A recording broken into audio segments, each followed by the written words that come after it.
මේ මොහොතේ හටගන්නා පටිච්ච සමුප්පාදයේ මෙනෙහි කිරීම සම්බන්ධව මතුවන ගැටලු කිහිපයක් පහත සඳහන් වේ. මේවා පහදා දෙන්න කියලා ඉල්ලීමක් කරනවා. අරමුණක් ගැටි චිත්ත සංකාර ගොඩ නැගීම හා සිතට ආයතනයක් බවට සිතම ආයතනයක් බවට අත්‍යව පැහැදිලිව වෙන් කර හඳුනාගන්නේ කොහොමද කියලා මේ ප්‍රශ්නයක් තියෙනවා. දැන් මේක තේරුම් ගන්න ක්‍රමයක් තියෙනවා. මේක බොහොම සියුම්ව හිතලා බලන්න. හිත කියලා වචනේ ගන්නකොට අපි මේ හැම එකක්ම සම්මතය කියලායි කතා කරන්නේ. හිත කියන වචනේ ගන්න කිව්වොත් එහෙම පරමාර්ථ වශයෙන් බලන්න කිව්වොත් ඔය චිත්තක්ෂණයක් කියන අන්තිම උපාද තිති වංග කියලා අවස්ථා තුනක චිත්තක්ෂණයක් කියන තැනකට සර්වඥ ගෝචර ධර්මයක් විග්‍රහ කරලා තියෙනවා අභිධර්ම. හැබැයි අපි හිත කිව්වේ රාග හිත, ද්වේෂ හිත ආදී වශයෙන් කිව්වේ එහෙම එකද නෙමෙයි. සරාග චිත්තං වා සරාග චිත්තං චේති වජානාති, විතරාග චිත්තං වා විතරාග චිත්තං චේති වජානාති මේ ආදී වශයෙන් සරාග හිතන සරාග හිත කියලා දැනගන්නවා, විතරාග හිතන විතරාග හිත කියලා දැනගන්නවා. සදෝෂ හිතන සදෝෂ හිත කියලා දැනගන්නවා, විත දෝෂ හිතන විත දෝෂ හිත කියලා දැනගන්නවා. මේ ආදී වශයෙන් මේ හිතේ ස්වභාවය දැනගන්න ක්‍රම විග්‍රහන චිත්තානුපස්සනාවයි.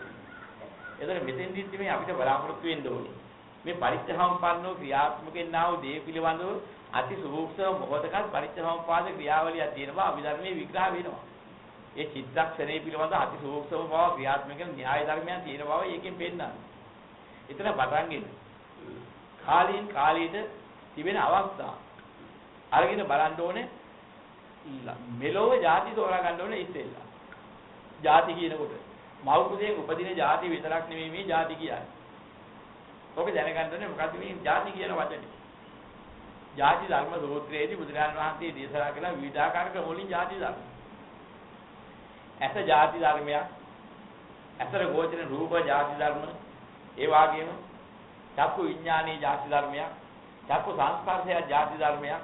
චක්කු සංපස්සය වේදනාවක් ಜಾති ධර්මයක්. මේ කාර්යගෙන විග්‍රහ කරනවා. කාණ ಜಾති ධර්මයක්, ශබ්ද කියන ಜಾති ධර්ම. ඒ වගේ සෝත විඥාන කියන ಜಾති ධර්ම, සෝත සංපස්ස කියන ಜಾති ධර්ම, සෝත සංපස්සජා වේදනා කියන ಜಾති ධර්ම. මේ සියලු ಜಾති ධර්මවල සංගතයි පරිත්‍යාගපයි.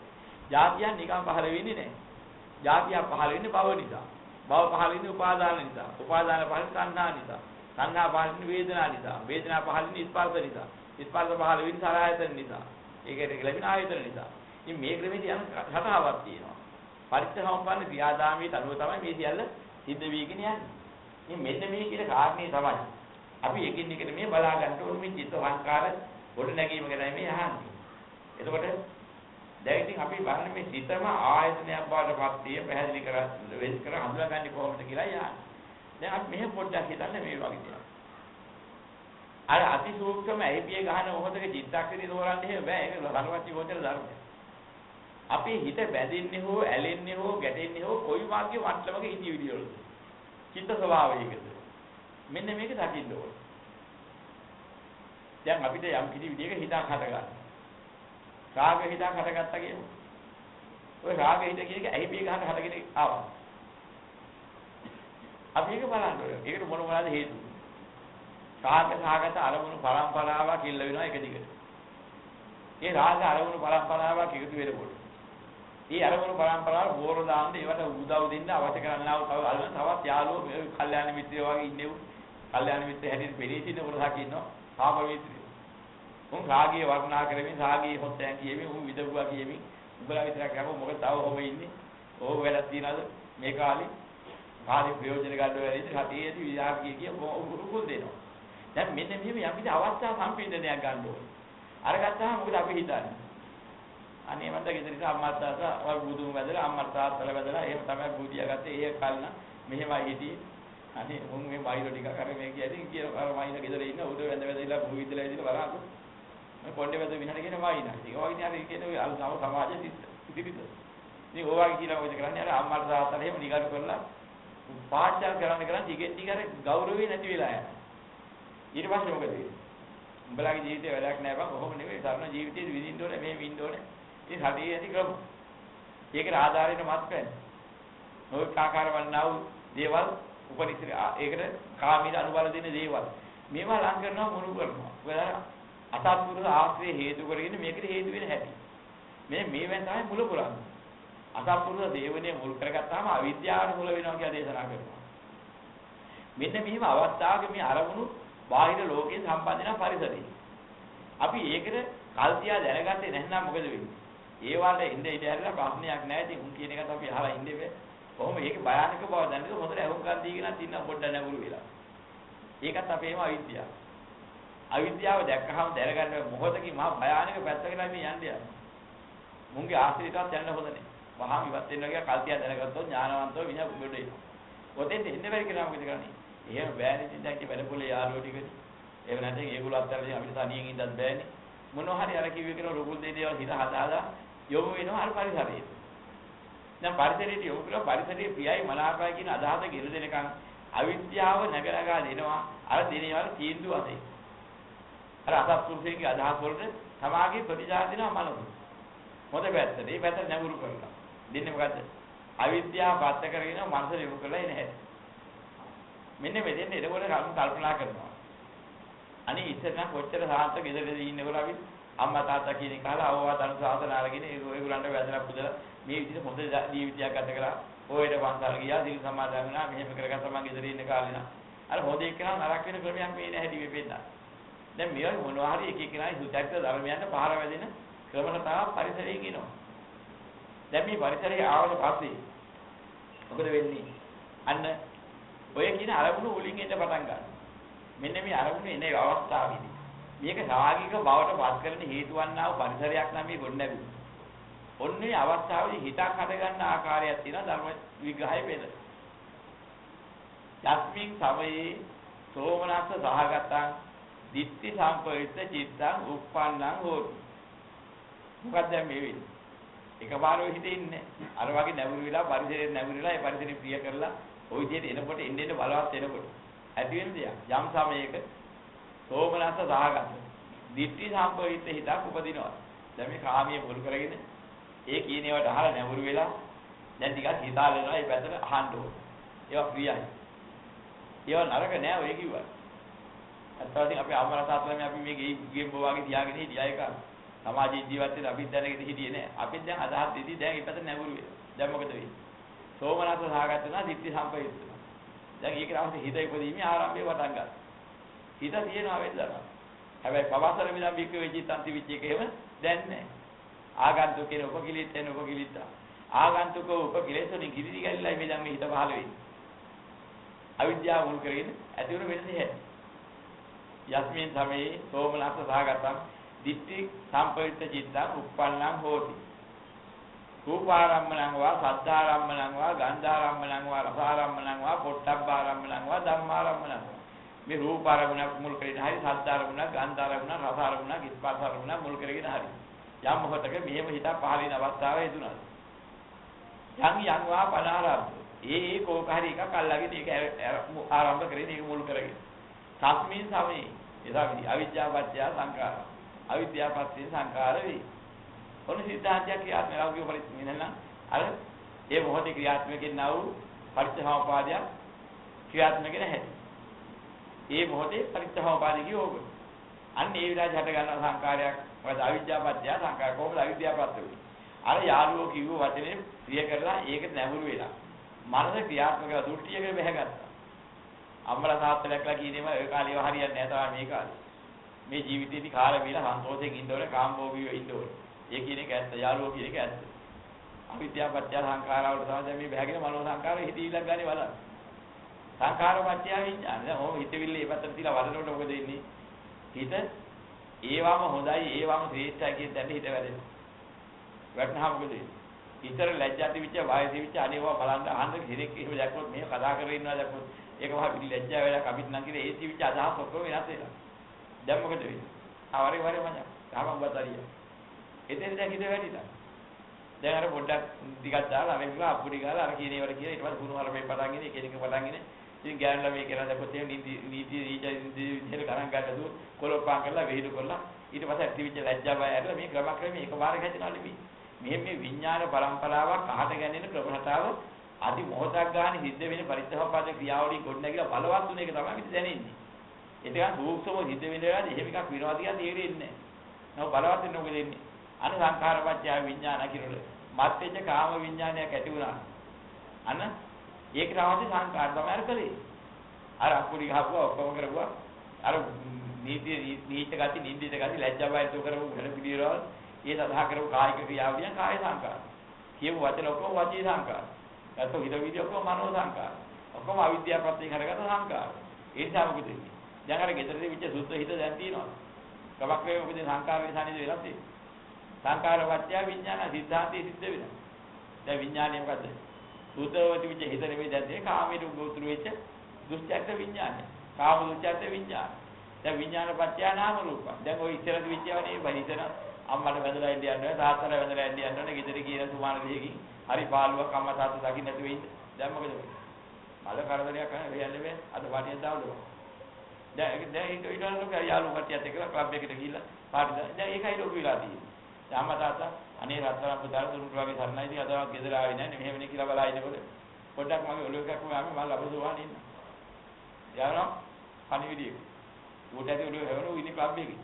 දැන් මොකද වෙලා? දැන් අන්න වෙනස් වෙන්නේ නැහැ. දැන් බහැගත නාම රූප වලවත්. ඉස්සරහට ඉච්ච සුද්ධ නාම රූප දැන් හිතේ වහින්නේ ඒ හිතක් නෑ ඒක දූෂ්‍ය වෙලා ගිහින්.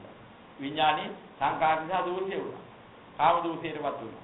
දැන් ඊට අනුකූල වන්නා වූ දේ මොනවද? ඒකට අනුකූල දේ තමයි නාම රූප බහැගන්න හිතේ. ඒක කියන විඥානේ නාම රූප වහින.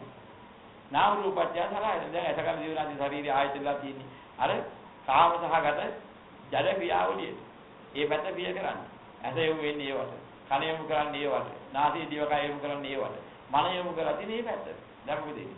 සලආයතන පත්‍ය පස්සු. දැන් මේ පත්‍ය ලබන්නේ ඒක හරි පිය. ඉතර නම් හරි ලැජ්ජයි. ඉතර බයයි. ඒකේ ආස්වාදයක් නැහැ. මොන නිදිත වැරද්ද මේ එහෙමයි ඉතර නිකරු කරලා හිටියේ. දැන් එන්නේ ප්‍රියතාවය වැටලා දැන් ඒ ස්පන්දනේ හරි ප්‍රියයි. පස්සපත්‍ය වේදනා. ඒ වින්දිනේ දැන් ලබන විරෝධි. මොන වින්දිනේ? නීච කාම වින්දියන දැන් හරි ආසයි. වේදනාපත්‍ය තණ්හා. අලුම් කරා හිටින්න.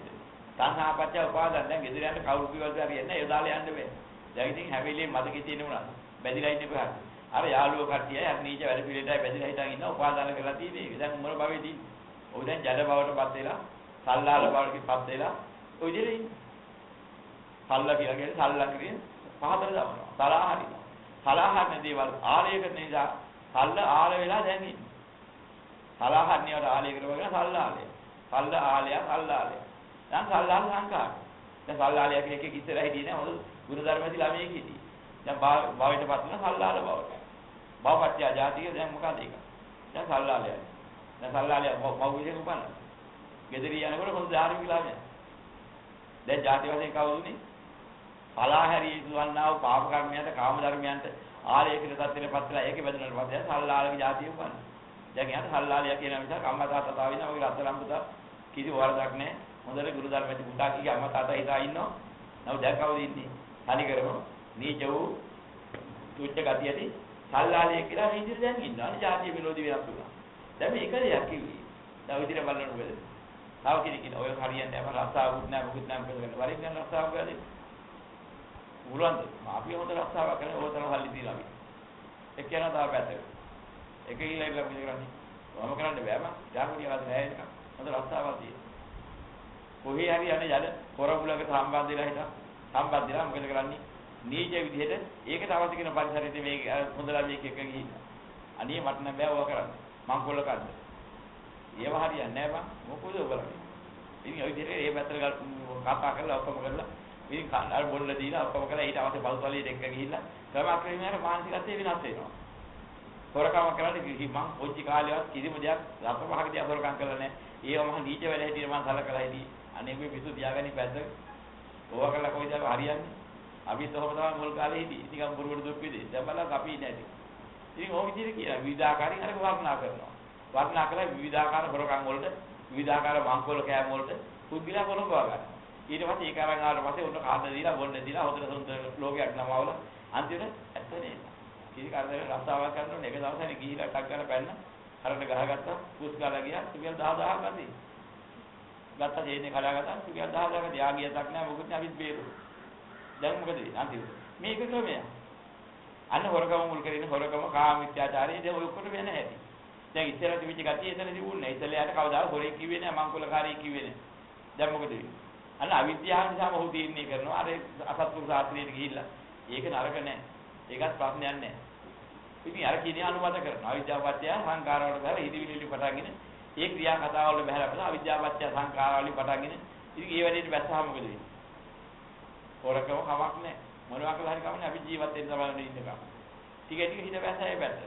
අර තිබිච්ච සුද්ධතාවය දැන් නැති වෙලා යනවා. දුක්ඛ මානසිකත්ව වෙනවා. සංඛාර පත්‍ය විඥාන. විඥාන පත්‍ය නාම රූප. දැන් බහගන්නේ මොනවද? ඉස්සර නම් අනේ ගිහින් පංච කියලා දිල්ගත් එක. දැන් බලපුවාම කොහෙද ඉන්නේ? අර හොරලත් එක්ක හැදිලා මංගල කාර්යයත් එක්ක හැදිලා ඒ ගති ලක්ෂයතාව මානසිකත්වයේ මොකුත් නැගිලා ඊට අනුකූල කතා බහ වැඩ පිළිවෙල ඔක්කොම සකස් වෙලා ඊට අනුකූලව බහ ගන්න. ඉතින් විඥාන නාම රූප සලයනා චක්‍රය අර විදිහටම යනවා. ඊළඟට මොකද වෙන්නේ? ඒ බවටපත් වෙනවා. ඊට පස්සේ මංගල කාර්ය මුද්ගලයාගේ ස්වභාවයක් නෑ. හොරා නැත්නම් මංගල කාර්යය කියන එක එහෙම එකක් ලෝකෙ මෞතුසේ බලයෙන් උපන්නේ නෑ. නමුත් ඒක જાතියක්. මොන જાතියද? මෙලෝදීම හටගත්තා වූ තමා විසින් හදාගත්තා ගොඩනගාගත්තු චරිතය නිසා ගොඩනැගිච්ච જાතිය. සංඛාරී නිසා පහළ වෙච්ච જાතිය. මේ જાතිය හට ගන්න හැටි. ඉතින් මේකට කියනවා ඉදප්පච්චේතා පටිච්චසමුප්පාදේ. මේ මොහොතේ ප්‍රත්‍ය වේලා ක්‍රියාත්මක වෙන මේ පටිච්චසමුප්පාද සිද්ධාන්තය දකින්න ඕනේ. එතකොට තමයි දකින්නේ මෙන්න මේ රටාවටයි කෙනේ දෝෂේ වෙන්නේ. ඊට පස්සේ යාට ඒක අරගන්න බැරි. ඒ සංඛාරී ආහාර කරගත්ත විඥානයේ බලවත් වෙලා තියෙන්නේ. ඒ විඥානයේ අනුසේ වශයෙන් දිවිලා ඒකට ඛණ්ඩ දීලා වර්ධනය කරගත්ත නිසා ඒ පුරුද්දේ ගොඩනැගිච්ච එක මහා භයානක විදිහට නැగిලා තියෙනවා. ඔහුට පාලනය වෙන්නත් බෑ මනස. ඔහු ඒකට ගැටි වෙලා. මෙන්න මේ தත්ත්වයටපත් වෙලා තමයි ලෝක සත්‍යය දූෂ්‍ය වෙන්නේ. ඕක අරගන්න මොකද කරන්නේ? එහෙනම් ඒ දූෂ්‍යදී යම් ආහාරයකින්ද ගොඩනැගුණේ. ඒ ආහාරයෙන් අතර කළොත් ඒ විඥාන දූෂිතාවේ මැරෙනවා. මේකයි කතාව. එහෙනම් විඥාන පත්‍ය නාම රූප විඥාන නිරෝධා නාම රූප නිරෝධෝ. චක්‍රේම දකින්නවා. විඥාන ප්‍රත්‍යයෙන් මේ නාම රූප පහළ වෙන්නේ. ඔය විඥාන නැත්නම් එන්නේ කොහොමද විඥාන නැති කරගන්නේ? විඥාන පහළදී සිද්ධාන්තයක් තියෙනවා බුදුගන්නාන්සේ දේශනා කරන සිද්ධාන්තය. මොකද්ද? ඕවා නිකන් පහළින් සංඛාරවත්ය විඥාන. ඔය පහළේ සංඛාරී. මොන සංඛාරද? මංකොල්ල කන හොර වැඩ කරන જાති සංඛාර හිතේ කයි වචනේ කරපු එකෙන් තමයි විදාවේ. පැහැදිලිව පේන සංඛාරී විඥානය හටගත්තා. එහෙනම් මොකද කරන්නේ? ඒක කරන එකන් ඒ විඥාන බලවත් වෙනවා. මොකද්ද කරන්නේ නැති කරන්නේ? සංඛාර නෝදා විඥාන නෝද. එහෙනම් ඊට පස්සේ සිහිනුවණින් තේරුම් අරගෙන සංඛාර නෝද කරගත්තොත් මේ විඥාන නෝද වෙනවා කියලා දැනගන්න. එහෙනම් කොහොමද නැති කරගන්නේ? සංඛාර අවිද්‍යාවයෙන් හටගත්තා. අවිද්‍යාවේ තියෙන්නේ මොකද්ද? ඊ අසත්පුරුෂ වැඩ කරන හොර කරන මංකොල්ල කරන වැඩ පිළිවෙල හොඳයි කියලා දුන්න නිගමනය. අවිද්‍යාවේ නිගමනය. මෙන්න මේක අවිද්‍යාපත්‍ය සංඛාර වෙලා තියෙන. ඒකයි මේ වයස් කරන්න බැරි. එහෙනම් විද්‍යාවෙන් කවදාවත් ඔය සංඛාරිකුත් කරලා නිරෝධ කරනවා අපි තමයි. අවිද්‍යාව නිරෝධ කරන්න මොකද කරන්න ඕනේ? ඒක නරක බව ආදීනෝ සිහි කරන්න ඕනේ ඉතින්ලා. මහා භයානක දෙයක්, මහා අපරාධයක්. අනුක ගිනි දෙනවා. එන ගහන සාප වෙනවා.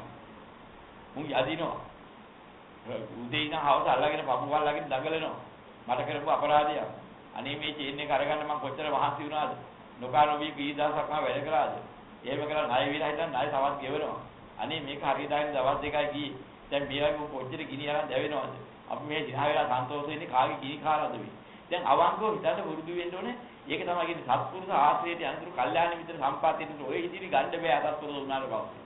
ඉතින් යම් කෙනෙක්ගේ අවිද්‍යාවේ වැහිලා ගියාට පස්සේ උපක්‍රම දීලියෝ ප්‍රයෝග සම්පත්තියක් හම්බුනොත් කල්යාණ මිත්‍ර සේවනය. එදිනෙ විග්‍රහ කරලා දෙන්න පටන් ගන්නවා මේක භයානක බව. අපරාධී. නීත නින්දිත බව. ඒකේ තියෙන අසාධාරණත්වය. අන්න ඒ කියන්නේ මොකද වෙන්නේ? ඔන්න ඒ කියවන හේතු කොටගෙන. තවත් ක්‍රමෙන් අර ඒ මොහොතේ අහන හිතේදී ඕක පිට පටන් ගන්නවා. මොකද අහන මොහොතේ ඔහු ඒ අසුද්ධතාවය නෑ. අන්න සුද්ධ මොහොතකින් අහන විලාට අසුද්ධා මොනතරම් අපරාධයක් මාත් මේ කරගෙන යන්නේ. මොනතරම් ගිනි දන්නට දෙන්නේ. මෙහෙම ජීවත් වෙනට වැඩිය හොඳයි නේද මම අසුචි ගෑවන. තමන්ට මෙන්න පටන් ගන්නවා හිතෙවි. ඊට පස්සේ යන්නේ ඔහුගේ ආශ්‍රයයටවත්. තමන්ට රස්තාවල් ඕනෙත් නෑ. හිඟා කාල ජීවත් වෙලා ඊට වඩා හොඳයි. අන්න විද්‍යාවේ දිගම නේනවා දැන්. අර කියන අසත්පුරුෂ වැඩි ආදීනව දකින්නවා. වෙගීම කොච්චර සාහසද? මූණ දෙන්න පුළුවන් සමාජයට අපිට. අහුන සමාජයට මූණ දෙන්න. හිඟා කණික ඊට වඩා හොඳයි මූණ දෙන්න පුළුවන්. නමුත් වංචාකාරී හොරෙක් මංකොලකාරී කියලා සමාජයේ මේ විදිහට කරුණොත් එහෙම සමාජයේම නිකරු වෙනවා. හිඟන්නට නිකරු කරන්නේ නැහැ. නමුත් හොරාම නිකරු කරන සමාජය පිළිකුල් කරනවා. මේ ආදි වශයෙන් ආදීනව දැකලා අත්හැරලා ජීවත් වෙන්න හැමි ජීවිතේ හිඟා කෑවක් කවන්නේ මේට වඩා හොඳයි කියලා ඉතින් හිටියනවා. පුලි වැඩකදී ජීවත් වෙන එක මේට වඩා හොඳයි කියලා හිටියනවා. අවංකව වල ඉදිරිපත් වෙන්න පුළුවන් සමාජයේ. වරදක් නෑ වගේ. එහෙම කියන පුළුවන් නම් මට ඒක කොච්චර උදාන් ධර්මානුකූලව දී වෙන්න පටන් ගන්නවා. අන්න එහෙම දීශකාරා මොකද වෙන්නේ? අර අසත්පුරුෂ ආශ්‍රයෙන් වෙන්වීමට අවශ්‍ය කරන සත්පුරුෂ ආශ්‍රයෙන් අවිද්‍යාව යත්තේ අතීත විරාග නිරෝධා සංඛාර නිරෝධ. සංඛාර නිරෝධිට මඟ පාර නැහැ. අවිද්‍යාව ওই විදිහට විරාගයේ නිරෝධයටපත් කරන කල්යාණ මිත්‍ර සම්පත්තියෙන් ආශ්‍රය ලැබෙනවා. සත්පුරුෂ සම්මා ඒතර අන්න ඒක තමයි කිව්වේ සත්පුරුෂ සංසේවනි. සද්ධර්ම ශ්‍රවණේ යෝනිසෝ මානසිකාරේ ධර්මාදාන ප්‍රතිපත්තිය ඔය ටික කොයි මොහොතක ලැබෙන අවස්ථාවක් වුණොත් මෙච්චර කාල කරු වර්ධි ආදීනෝ දැකලා යන්නේ නැහැ ඊට පස්සේ එබඳු වැඩවලට. දැන් ඉතින් ඔයලාදී තමන් ප්‍රයෝග සම්පත්තියෙන් සුද්ධ වෙනවා. එබඳු ඇසුරට ගියොත් තමයි මම ආයෙ කොටු වෙන්නේ. මම හත්තාව නැතක් කමන්නේ මොනවරක් කමන්නේ නීච රස්සාවල් මම ඊට පස්සේ යන්නේ. මේ පිළිස ඇසුරු කරන්න යන්නේ නැහැ. උන්ගේ ඉන්න සේවාවේ මම ඈත් වෙලා විද්‍යාව කියන මගේ අරලා හරි ඉන්නවා. සම්බන්ධී වශයෙන්. අන්න එහෙම කරින් හරි ආයෙ උපක්‍රමෙන් නිරෝධයට මම පාදා ගන්නවා. ඒ සංකාර නිසා ජීවිතයේ විඥානයේ ආහාර නැති නිසා දැන් ලැබෙන ආහාරයක් තියෙනවා විශේෂයක් මොකද්ද? ආර්යයන්ගෙන් ලැබෙනා නේ කල්යාණ මිත්‍ර සම්පatti ලැබෙනවා කල්යාණ ආහාරය. ඊ ආහාරය ගුණගෙන මොකද වෙන්නේ? කුසල මූලපත්‍ය සංඛාර සංඛාරපත්‍ය විඥාන කියලා කුසල විඥානය පහළ වෙන පටන් ගන්නවා අකුසල විඥානයෙන් හාක් වෙනවා. කුසල විඥානේ කවදාවත් ප්‍රතික්ෂේප කරන නැමතක නීච පැත්ත. නැවත ආපහු ගන්නෙ නැහැ. අන්න සුද්ධ කරගන්න හැටි. ඒකවල අර කියන අකුසල පැත්තෙන් විඥානේට නිරෝධ වෙනකොට ඒකට බහැගත්ත නාම රූප නිරෝධය කිව්වෙත් ඒක එතනමයි.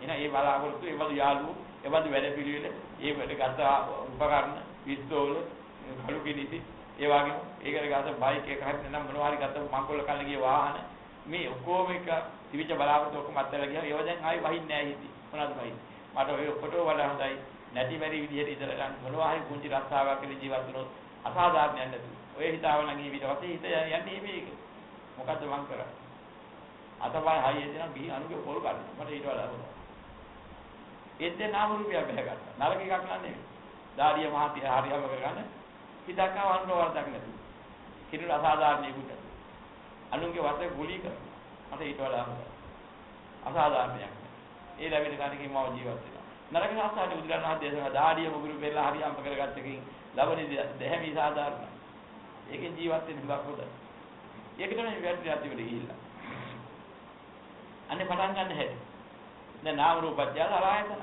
දැන් එතකන් ඉඳලා ශරීර ආයතන අදින දැන් කුසල මූල පත්‍යෙන් හටගත්ත එක අවිද්‍යාව පත්‍යෙන් හටගත්ත එක නිරෝධ වෙනවා ඒක නාම රූප නිරෝධ සලආයතන නිරෝධ දැන් හටගන්නේ මොකද්ද සද්ධර්ම ආශ්‍රයෙන් අපේ නාම රූපත්‍ය සලආයතන යලි අනිත් පැත්ත හටගන්නවා නරක පැත්තේ පරිත්‍යාගපාචක්‍රයේ ගෙවිල යනවා හොඳ පැත්තේක වැඩෙනවා කුසලයේ වෙනකොට කියනවා සබ්බ පාවස අකරණ පැත්ත තමයි අර ක්‍රියාත්මක වෙන්නේ කුසලස උපරාපදා කියන පැත්ත තමයි කුසල මූලපත්‍ය සංඛාර සංඛාරපත්‍ය විඥාන කියලා වැඩි ඉතින් මේක වැටෙනට පස්සේ මොකද වෙන්නේ සත්‍යයේ පිහිටු හිත හැබ්බචිත්ත වරියෝ දබලන් කියන ධර්මයේ එතන දපණේ විදිහට වැටෙනවා බුද්ධාන ශාසනාව තියෙන ඔඩේ මාර්ගයෙන් ගියොත් ඔතෙන්දී ආර්ය කල්යාණ මිත්‍රී නම් හම්බුනේ ආර්ය බුද්ධිලේ නම් ඔතනින් එහාට ගිහිල්ලා ලෝකයන්ට දුකනත් විස්තර කරලා දීලා ආසාරක් වෙලා දුන්නාම ඒ වගේ පූර්ණ අවබෝධය ලබා ගන්නවා ඒ බුද්ධිලා කවදාවත් ආයතනයක් විනාශ කරන්න බෑ සත්‍ය අවබෝධය ලැබුණා ගියම එදා හොරාගි වල කවදාවත් යහොරෙක් වෙන්නේ නැහැ එදා නීතියක් නම් යා නැමත නීතිය කියලා කතා කරලා වැටෙන්නේ ලෝකයා කතා කරලා තේ වෙන්නේ නැහැ වෙන්න හේතු නැතුව යනවා නිසා අසුද්ධ ජීවිතයේ අනේ මං අසුද්ධයි මට සුද්ධ වෙන්න බෑ කියලා ගත්තොත් ඒකත් වැරදි අසුද්ධ දේ සුද්ධ කරගන්න පුළුවන් අසුද්ධ දේ අත්හැරලා සුද්ධ ධර්ම ඇසුරු කරලා අඟුලිමාල සුද්ධ වුණේ අසුද්ධ දේ අත්හැරලා සුද්ධ ධර්ම ඇසුරු කරලා ලැබෙන වාසනාවයි කල්යාණ මිත්‍ර සම්පත්තිය නිසා ඉතින් අන්න එහෙම ක්‍රමයක් තියෙනවා මේක තෝරා ගන්න ඕනේ ඒ ක්‍රමය තමයි මේ පරිසම්පාද චක්‍ර ක්‍රියාත්මක වෙන්නේ දැන් මෙහෙම එකක් දෙකක් කියනකොට මේ තේරෙන්න ඕනේ ඒ මොහොතේ මාට ගන්නා ಜಾති ධර්ම සූත්‍රයේ දේශනා කළ ಜಾති අලංගෝණ ආකාරය. දැන් ඉතින් මේකෙන් බලන්න. දැන් ඉස්සරහ තිබිච්ච විදිහේ සාන්ත ඇහැද්දාර කපටිකමට වැස්සොත්. ඒ හොරකමට වැස්සොත් මිනිහාගේ ඇහැ යන්නේ කොහාටද? කාගේ හරි ආත්මවලට. කාගේ හරි කරේ තියෙන කන්තිදී ආවරණයකට. කාගේ හරි මුදල් පසුම්බියකට. සත්‍ය කොහාටද යන්නේ? කවුද කතා කරන්නේ? සල්ලි ගැනීම. ලොකු මිනිස්සු ගැන කවුද කතා කරන්නේ? කොහෙද ඉන්නේ ඒවා? සද්ද යන්නේ තේ බද සෝතේන්ද්‍රිය භාරතය ආයතනලා තියෙන. අර තමන් හොදයි පියයි කිව්වේ යම් හොරකමක් නම් වංචාවක් නම් ඒ වැඩක් නම්. ඒ පැත්තේ වැඩ කටයුතු වල තමයි කන ආයතන උනේ ආයතන උනේ. නාසෙ ඒකෙත් එහෙම ක්‍රමයක් තියෙනවා. මොකද සමහර අය ඉන්නවා මත් කරන සුවඳ වර්ග. ඒ වගේ දෙයකට හිත හිටියට පස්සේ දන්නේ අනිත් පැත්තේ සල්ලිප කට්ටි කරගෙන යන්න පුළුවන්. ඉතරා පැත්තේ කොළවගේ සුවඳ ටික ගාගෙන ගියාම මේ පැත්තට නාහේ ගාගෙන ඉන්නවා අනිත් පැත්තේ සල්ලි කරගෙන දාන්නේ. ඒකත් ගන්න පුළුවන් උපක්‍රමයක්. ගද්‍යයන් වලකම උපක්‍රමයක් කරනවා. රසයත් උපක්‍රමයක් කරනවා. මොකද ඊළඟ හොඳට කතා කරලා ඉවරලා ඉතින් ඉතින් මුගේ කාලෙකින් හැබුණේ මාව මතක නැද්ද? අරගෙන මේ කියන්නේ ඔයාලා ගෙදර තමයි ඉතින් කියන්නේ හවල් දවස්. අර ඉතින් ආසා පුළුවන් දන්නේ නැහැ. නමුත් මෝලේ බොවට මුලාගෙන. ඊගොල්ල මොන හරි ගහගෙන ආපු දෙයක් තියෙනවා. සමුලා ටිකක් හරි කවන්න ගිහිල්ලා ඉන්නේ. ඔකත් ඉන්ජස් එකකින් හරි කරලා මත් වෙන දෙයක් ගහයිතා. රවුණ ටිකක් කරනවා. කවුද රවුණ ටික? ඌ ටිකක් කරනවා ලැබී අරු ටිකක් දෙන්න. අර ටික කෑම ගම උවත් වෙනවා. රසේ මුළු කියලා තොරකාමල ආත්මය කරගන්න. අනේ ඒ වගේ ආයතන හදාගන්නේ. ස්පර්ශයක්. විවිධාකාර ස්පර්ශයන් කරලා හිට ස්පර්ශයන් දැන දීලා වෙලා හල්ලි පොත්තිනේ හදාගෙන යනවා. බොහෝ කාන්තාව වැඩි කරනවා. නාකි විස හරියට ආව වෙනවා. මොකද නාකි දිඩවරි විදියක් තියෙනවා. ඉතින් ගිහලා අගට පුරුල්ලා හිටියට පස්සේ මොකද කරන්නේ? ඌට වෙන රීතියක් නැහැ. නමුත් අර වංචාව පුරුදු වෙච්ච මංගල කෑ පුරුදු වෙච්ච කාන්තාව මොකද කරන්නේ? ඒ පැත්තෙන් කටින් අද්දාගෙන අනිත් පැත්තෙන් සල්ලි පස්සේ කරලා වැහලා යන්න කියලා දන්නේ. මත් වෙලා ඉඳලා බෑග් එකේ ඉඳලා තමයි බලන්න සල්ලි පස්සේ ලොක දුරිය කියලා. ඒතොර හදන්නේ වෙච්චදී. අන්න එහෙම වෙනවා. මොකද වෙලා තියෙන්නේ? ඒක තමයි රූප, ශබ්ද, ගන්ධ, රස, ස්පර්ශ, ඇස, කන, දිව, නාසය, ශරීරය මේ හැම එකක්ම ආයතන වෙනවා. තමන් බහැපු දෙයට ආයතන කරගන්නවා. ඒක ඒකනේ වළක්වන්න බෑ. හොඳ නම් හොඳට, නරක නම් නරකට. ඒක ස්වභාවයක්ම අපි දේවා තමයි පරිහරණය කළා හොඳ වෙන්නේ නරක වෙන්නේ. ඒවට ගන්න උපකරණ ටික. ඉතින් ওই කාරණේ සකස් වෙන නිසා තමයි ඒ ಜಾති වලට ඒ මේ විදිහට මේ දැන් මේ දින්නේ ಜಾති ධර්ම සූත්‍රයේ දේශනා කරපදී ඒ ಜಾති චක්කු රූප චක්කු විඥාන චක්කු සම්පස්සජා වේදනා. ඔය පහම ಜಾති කරගන්නේ කොහොමද? සෝත ශබ්ද සෝත විඥාන සෝත සම්පස්සජා වේදනා. ಜಾති කරගන්නවා විදිහට. ඉතින් ඒක අනුකූල ಜಾති විදිහ ඒ වෙලාවෙ තියෙන්නේ. කවදාවත් සාන්ත ಜಾතියක් හොරාට හොර කරන මොහොතේ පහළ වෙලා නැහැ. නීච ಜಾතිමයි පහළ වෙලා තියෙන්නේ. අසකන දිව රාතේ ශරීරයම ඒවට අලංගු වෙලා. ඉතින් ওই ටිකමයි සිද්ධ වෙන්නේ. ඉතින් ඔක දියුම විමර්ශනය කරන පැහැදිලිව පේනවා යම් පුද්ගලයෙක් ඒ මොහොතේ ගතියට අනුව වෙනස් වෙලා ඔහුගේ ආයතනයට අනුකූල වෙන හැටි. කාගේ නා කාගේද ද්වේෂේ නා ද්වේෂේද. දැන් තරහ ගිය වෙලාවක ඇස් දෙක කොහොමද හිටියේ? කවුතර වෙලා ඇහැට ලේ පුරලා වෙනසක් නැහැ. කම් පිටි රතු වෙලා දත් දිව වේවුලනවා දත් වේවුලනවා. අර පායි කිටි කිරි ගාලා වේවුලනවා හැමරෙනවා. දහගම් මරනවා කනවා කියලා අදහසත් එක්කලා එනවා. බල මුළු ශරීරෙට වෙන්නේ නැහැ. හිතට මොකද වෙන්නේ? අනුකූල හිත. එහෙනම් ද්වේෂේ නම් මුළු වෙලා හිත පහළ වුණේ. ඇසකන්නේ දිවනාසයේ ශරීරයේ මන කියන ඉන්ද්‍රිය 6 ආයතන වෙනවා. රූප, ශබ්ද, ගන්ධ, රස, ස්පර්ශ ධර්ම නීකට ගෝචරෙන්නේවත් ඒකට ආයතන වෙච්ච තමයි ඇදලාවක් තියෙන්නේ.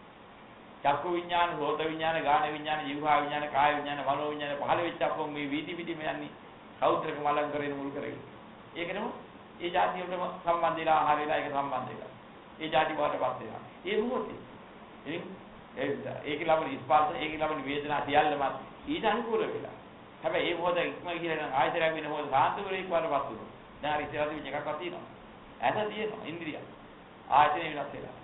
කන තියෙනවා ඉන්ද්‍රිය වශයෙන්. ආයතන වෙනස් වෙනවා. ආයතන පරිවර්තනය වෙනවා. ඉන්ද්‍රිය කර්ම ශක්තියෙන් පවත්වාගෙන යනවා. මොකක්ද සිද්ධ වෙන්නේ? ඉතින් ඔයගොල්ලෝ මේ හරි ගැඹුරුයි. එකින් එකට කියනවා නම් කොහොම නේතියෙන් තේරුම් ගන්න පුළුවන්. ඔබ තේරුම් ගන්න ඕනේ විදිහට හිතනවා බලන්න පුරුදු වෙන දිලනවා.